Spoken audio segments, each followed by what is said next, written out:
जय श्री कृष्ण।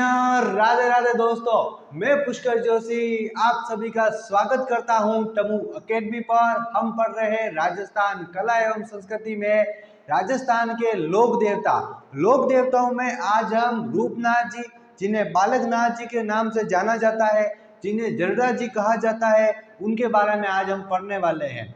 जरड़ा जी या रूपनाथ जी या बालकनाथ जी, इनका जन्म कोलूमंड फलोदी में होता है। जब पाबूजी जिंदराव खींची से युद्ध करते हो, जिंदराव खींची बुड्ढू जी पाबू जी और उनके मित्रों को धोखे से मार देते हैं, तब बुड्ढू जी की पत्नी केसर कंवर अपने गर्भ को चीरकर जरड़ा जी यानी कि रूपनाथ जी यानी कि बालकनाथ जी को जन्म देती है और बुड्ढू जी के साथ क्या होती है, सती होती है। इसी के साथ में इनका जन्म हो जाता है कब, 1276 में। हम इनके नोट्स को लिखते हैं अपने बादल वाले फॉर्मेट में, जिसमें बादल बरसते जाएंगे, ज्ञान की प्राप्ति होती जाएगी। तो देखिएगा अपना बादल वाला फॉर्मेट। रूपनाथ जी क्या लिखोगे आप, रूपनाथ जी। इन रूपनाथ जी के लिए एक छोटा सा प्यारा सा बादल बना लो।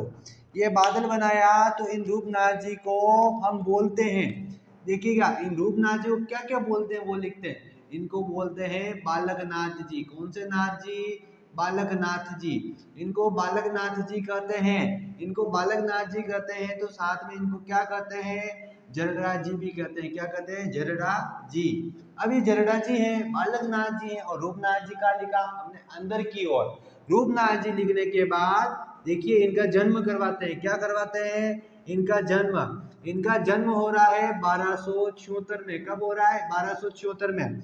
मैं आपको यहाँ से दो चीजों की तारीखें याद करवाता हूँ। कितनी चीजों की तारीखें, दो चीजों की तारीखें याद करवाता हूँ। इनका जन्म हो रहा है 1276 में और पाबू जी ने जिंदराव खींची से युद्ध कब लड़ा, 1276 में। कब लड़ा, 1276 में। याद करिए 1276 में जिंदराव खींची से पाबू जी ने देवल चांदनी की गायों की रक्षा के लिए क्या लड़ा था, युद्ध लड़ा था। ले लीजिए इसका स्क्रीनशॉट, फिर चलते हैं आगे। तो देखिएगा आपने इसका स्क्रीनशॉट ले लिया होगा। तो हम चल रहे हैं आगे की ओर। तो मैंने इस छोटे से बादल को मिटा दिया। क्या कर दिया, छोटे से बादल को मिटा दिया। अब थोड़ा सा बड़ा बादल बनाएंगे। क्या बनाएंगे, बड़ा बादल। मैं इस बार इसके अंदर लिख रहा हूँ बालकनाथ जी। कौन से नाथ जी, बालकनाथ जी। जैसे ही बालकनाथ जी लिखे तो एक और प्यारा सा बादल बना लीजिए। बादल जैसे ही बना तो इनका जन्म हमने 1276 में करवाया। कब करवाया, 1276 में। 1276 में इनका क्या हुआ था, जन्म हुआ था। उसको वापस लिखा। क्यों लिखा, क्योंकि जगह लिखनी बाकी है। क्या बाकी है, जगह। कहाँ हो रहा है, कोलूमंड फलोदी। बाबू जी कहाँ जन्मे, कोलूमंड फलोदी। बालकनाथ जी कहाँ जन्मे, कोलूमंड फलोदी। दोनों ही कोलूमंड फलोदी जन्मे। तो इन दोनों के बीच में कोई न कोई रिश्ता होगा। क्या होगा, कोई न कोई रिश्ता। दोनों क्या थे, पाबू जी और रूपनाथ जी। कौन, पाबू जी और रूपनाथ जी। इन दोनों के बीच में कोई न कोई संबंध होगा, क्योंकि दोनों का जन्म है कोलूमंड फलोदी। और दोनों ही कोलूमंड फलोदी में जन्म के साथ राठौड़ भी हैं। यानी कि पाबू जी तो हो गए काका, इनके कौन हो गए, काका। रूपनाथ जी इनके क्या हो गए, भतीजे। कौन हो गए, भतीजे। इन दोनों के बीच में ये था संबंध। अब इनका जन्म हो रहा तो इनके पिता कौन है, देखिएगा अपने रूपनाथ जी के जो पिता हैं वो पाबू जी के बड़े भाई है। बड़े भाई का नाम क्या है, बुड्ढो जी। कौन से जी, बुड्ढो जी। बुड्ढो जी की पत्नी का नाम क्या है, यानी कि अपने रूपनाथ जी की माता का नाम क्या है, रूपनाथ जी की माता का नाम। देखिएगा रूपनाथ जी की माता का नाम केसर कंवर है। क्या है, केसर कंवर। कौन सी कंवर, केसर कंवर। ये इनकी माता है, जो किनकी पत्नी थी, बुड्ढो जी की पत्नी थी। इन्होंने क्या किया कि अपना गर्भ को चीरकर रूपनाथ जी को क्या दिया था, जन्म दिया था। अब रूपनाथ जी के बारे में एक महत्वपूर्ण चीज लिखिएगा। इन्होंने क्या किया कि झायल नागौर नरेश, कहाँ का, नागौर के शासक जिंदराव खींची। कौन, जिंदराव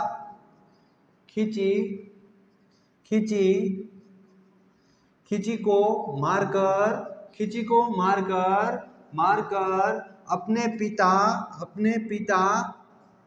अपने पिता बुड्ढो जी। कौन, बुड्ढो जी और अपने काका की हत्या हत्या का बदला लिया। क्या लिया? बदला लिया, यानी कि प्रतिशोध लिया। क्या लिया? बदला लिया, यानी कि प्रतिशोध लिया। मेरे हिसाब से अब आपको इसका लेना चाहिए स्क्रीनशॉट, आप इसका ले लीजिए स्क्रीनशॉट। फिर चलते हैं हम आगे की ओर। देखिएगा, बाबू जी के जो भतीजे थे रूपनाथ जी, जिन्हें हम बालकनाथ जी कहते हैं, जिन्हें हम जरदार जी कहते हैं, उन्होंने क्या किया? जिंदा खिची को मार डाला, यानी कि मौत के घाट उतार दिया। जैसे वो मौत के घाट उतरे और उन्होंने क्या हो गया? उनका बदला ले लिया गया। क्या ले लिया गया? बदला ले लिया गया। अब रूपनाथ जी को राजस्थान में तो मानते ही, राजस्थान के अलावा इनको और कहां पर मान्यता दी जाती है? इनको कहां पर मान्यता दी जाती है? तो सुनिएगा, इनको दो नोट्स में मैं आपको लिखवा रहा हूं। दो नोट्स हम बादल फॉर्मेट में नहीं लिखेंगे, नोट फॉर्मेट में लिखेंगे। किसमें? नोट के फॉर्मेट में इसे हम लिखने वाले हैं। इन्हें ये राजस्थान के अलावा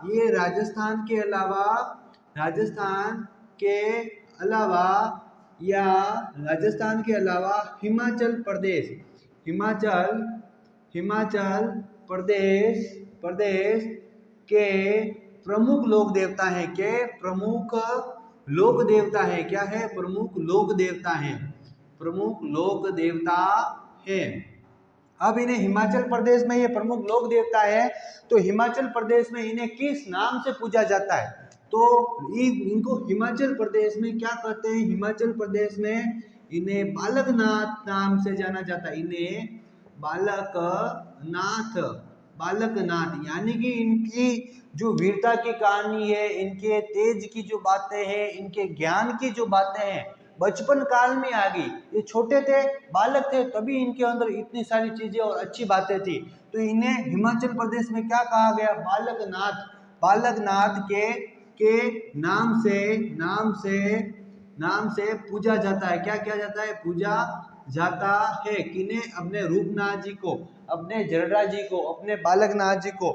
कहाँ पूजते हैं? हिमाचल प्रदेश में। किस नाम से पूजते हैं? बालकनाथ के नाम से पूजते हैं। अब इनके राजस्थान में मंदिर, कहाँ पर? राजस्थान में मंदिर। देखिएगा, राजस्थान में इनके मंदिर कहाँ है? राजस्थान में इनके दो मंदिर है। क्या है? दो मंदिर है। दो मंदिर इनके कहाँ है? तो देखिएगा, एक मंदिर इनका कोलूमंड फलोदी में है। एक मंदिर है इनका कोलूमंड फलोदी में। कहाँ पर? कोलूमंड फलोदी के अंदर। दूसरा मंदिर है इनका सिंबुदड़ा। कहाँ पर है? सिंबुदड़ा कहाँ पर? बीकानेर में। कहाँ पर? सिंबुदड़ा बीकानेर के अंदर क्या है? इनका मंदिर है। बीकानेर में इनका क्या है? सिंबुदड़ा बीकानेर में इनका मंदिर है। देखिएगा, राजस्थान के अलावा सर्वाधिक मान्यता बालकनाथ जी की हिमाचल प्रदेश में है, जहाँ पर इन्हें बालकनाथ के नाम से पूजा जाता है। इनका अन्य नाम रूपनाथ जी, जरडा जी है। इनके राजस्थान में दो मंदिर है, एक कोलूमंड फलोदी, दूसरा सिंबुदड़ा बीकानेर में। इसी के साथ में रूपनाथ जी यहीं पर समाप्त होते हैं। आप सभी को टमू अकेडमी के परिवार की ओर से जय श्री कृष्ण, राधे राधे। टामू अकेडमी को लाइक, शेयर और सब्सक्राइब करके अपनी तैयारी को मजबूत करें।